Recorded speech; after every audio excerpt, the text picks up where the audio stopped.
After falling from a height, you were diagnosed with transverse paralysis, but you didn't accept the diagnosis. What motivated you not to give up and start looking for a new life perspective? When I fell from the roof 15 meters down and was paralyzed, I was 33 years old. And I thought, all my life I have in front of me. And then the doctors told me, the rest of your life you will live in a wheelchair. I said, no. She said, sorry, this is the diagnosis. And I said, no, can't be. No, I don't accept it. And then they sent a psychiatrist to me. He should talk to me. And then my wife, at that time, she thought I was falling on my head and get crazy more maybe and so forth. I said, no, I don't want to have any visitors, because they all, even family, everybody accepted the diagnosis of the medicine. And I said, no, but I had no concept. How can I walk again?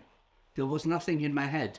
So the main idea was I have to change my consciousness.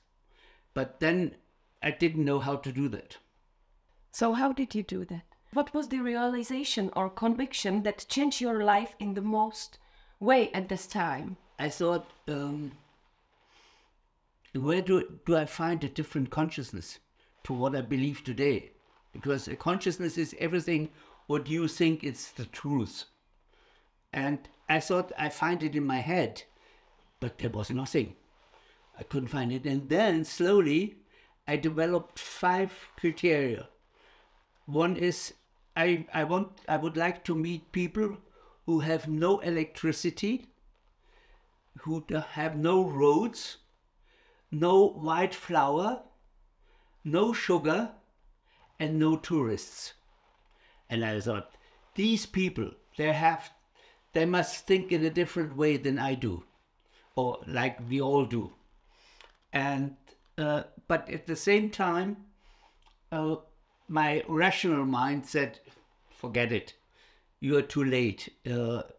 On this planet, you won't find such people anymore.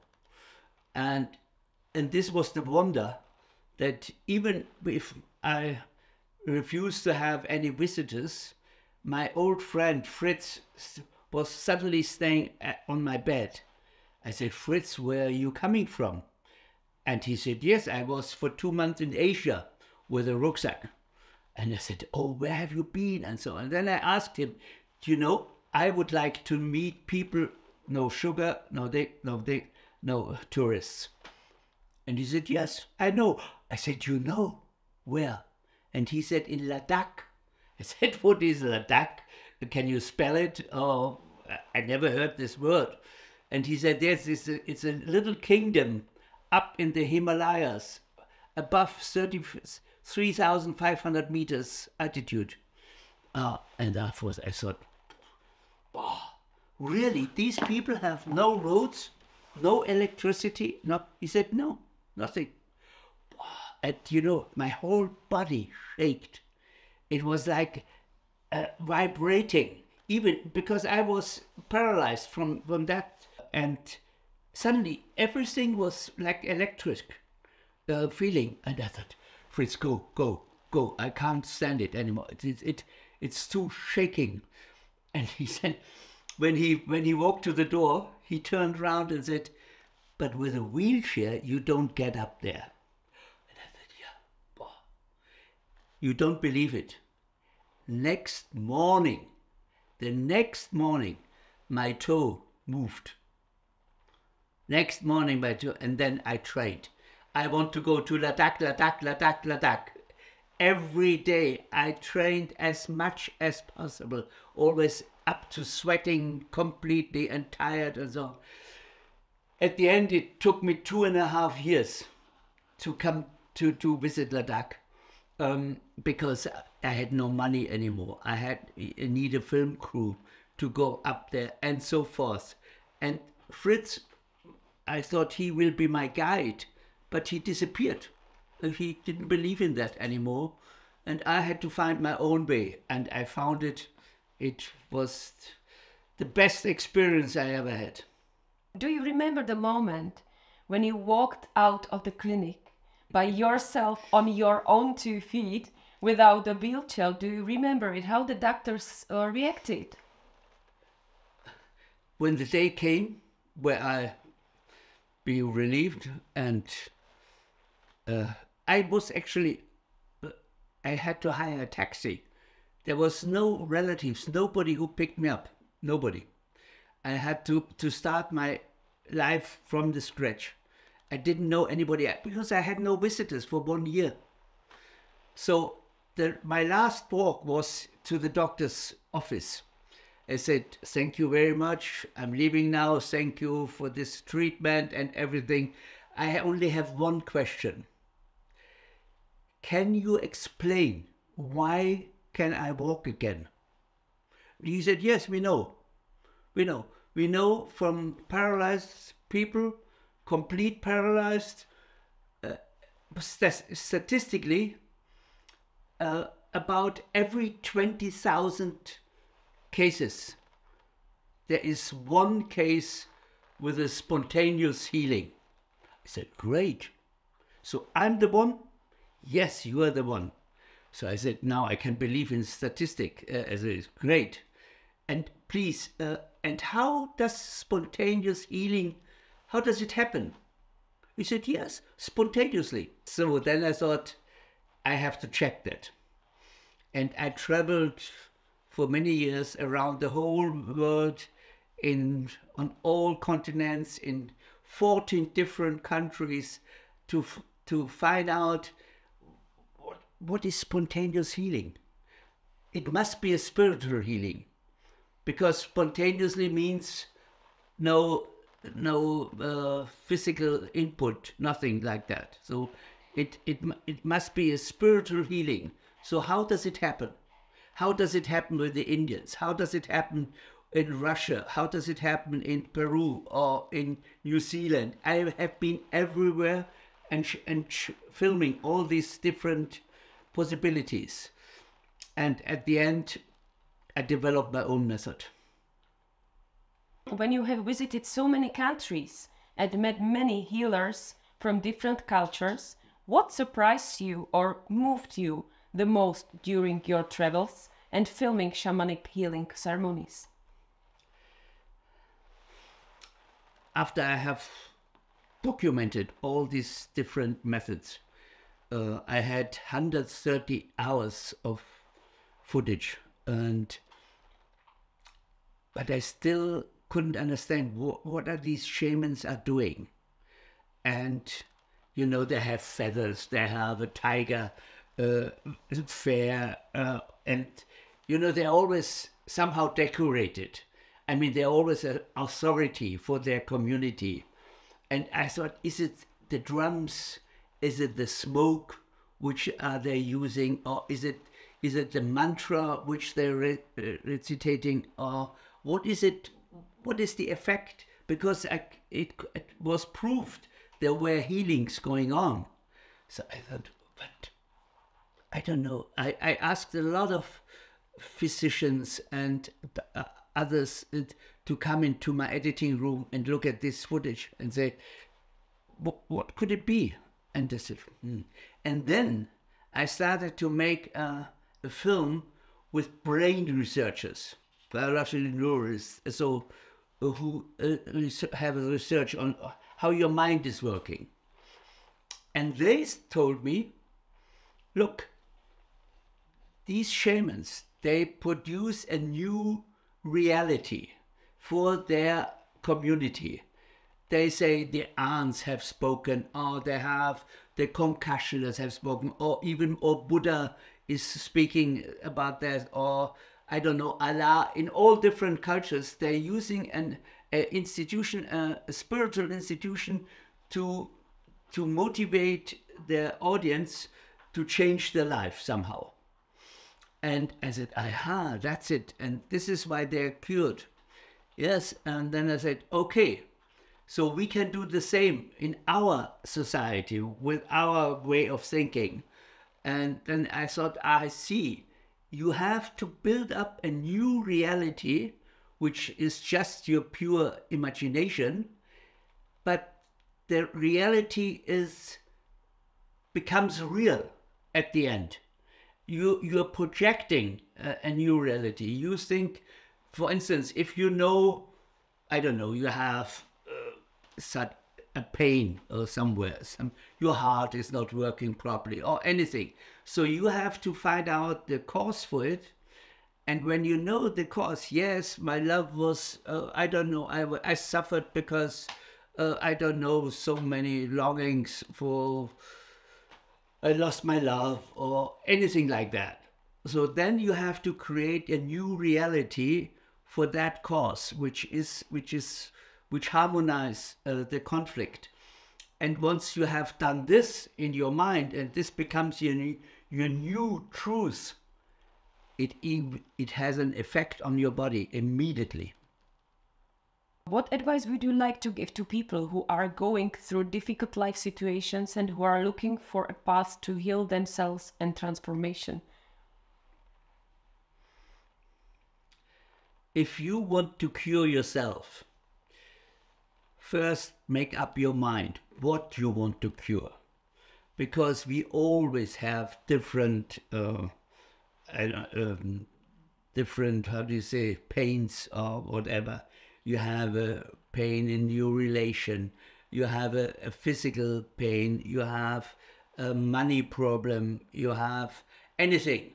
Make a list, make a full list. This is the first thing you have to do. And then you have to choose one of these, what we call projects. We are not talking about illnesses, we are not talking about problems. Every problem, every illness is a project. And you have to decide with which project you want to start. And then you have to stick to it. You cannot jump always, yes, here, there, and there, and there, and this and that, and so on. No, this is a question of your discipline.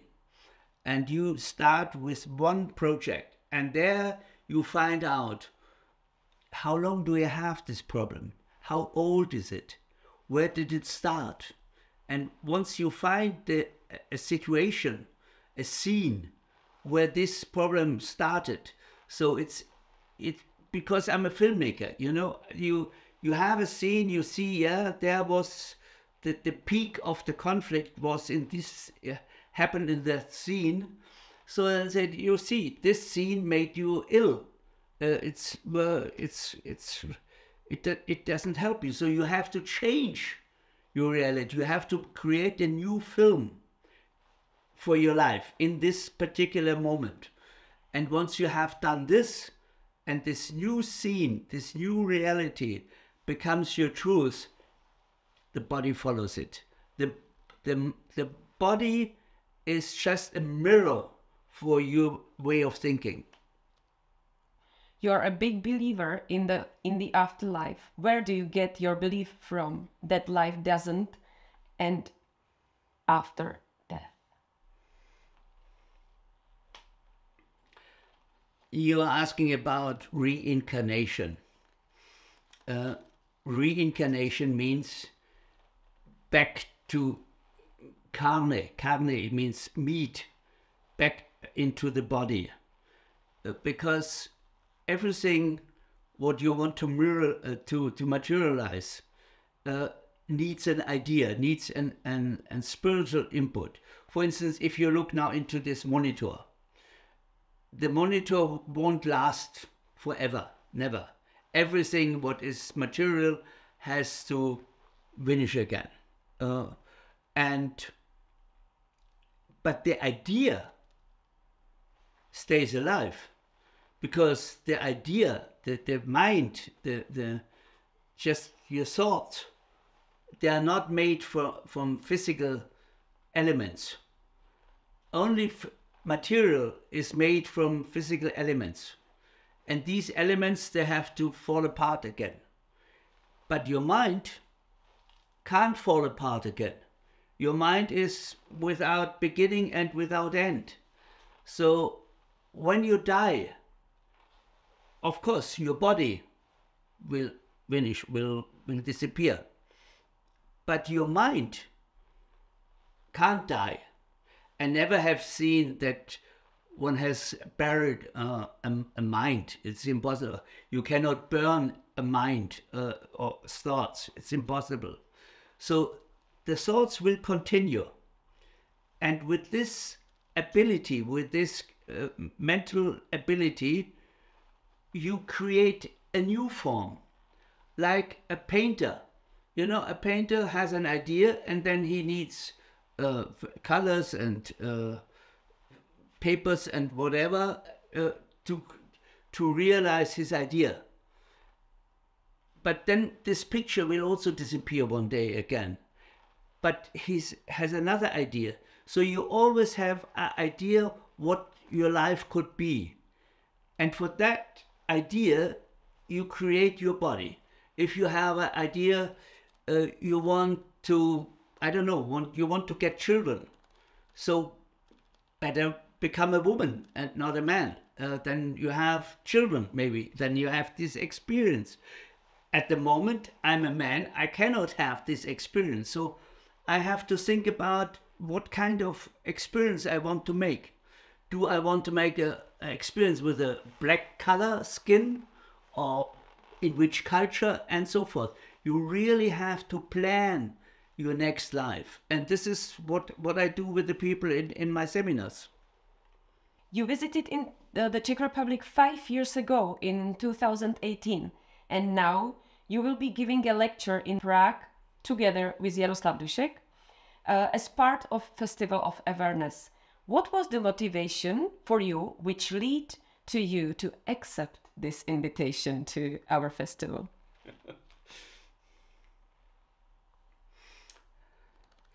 My main motivation to come to Prague this time is Milka, because Milka she has done the Kuby study already, and she is very much involved in this whole development which we are creating, because Milka understands German and speaks German perfectly. So she is the bridge to Czech people, because she is Czech. And now we have an opportunity to introduce Czech people for the Kuby method, because there is someone who can explain it in Czech. And that is a very good result. And on the other hand, you have in Czechoslovakia, in Czech Republic, you have the Eminent publisher. And Eminent started, I don't know, 15 years ago to publish my books. They got the rights from the German publisher and translated it into Czech, and they brought these books on the market here in your country. And so therefore we have a basis on which people can develop the Kuby method.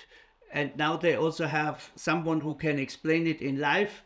And these two factors came together, and I thought that's really worth coming here. And how are you looking forward to meeting your fans today? What message or experience would you like to present to visitors today?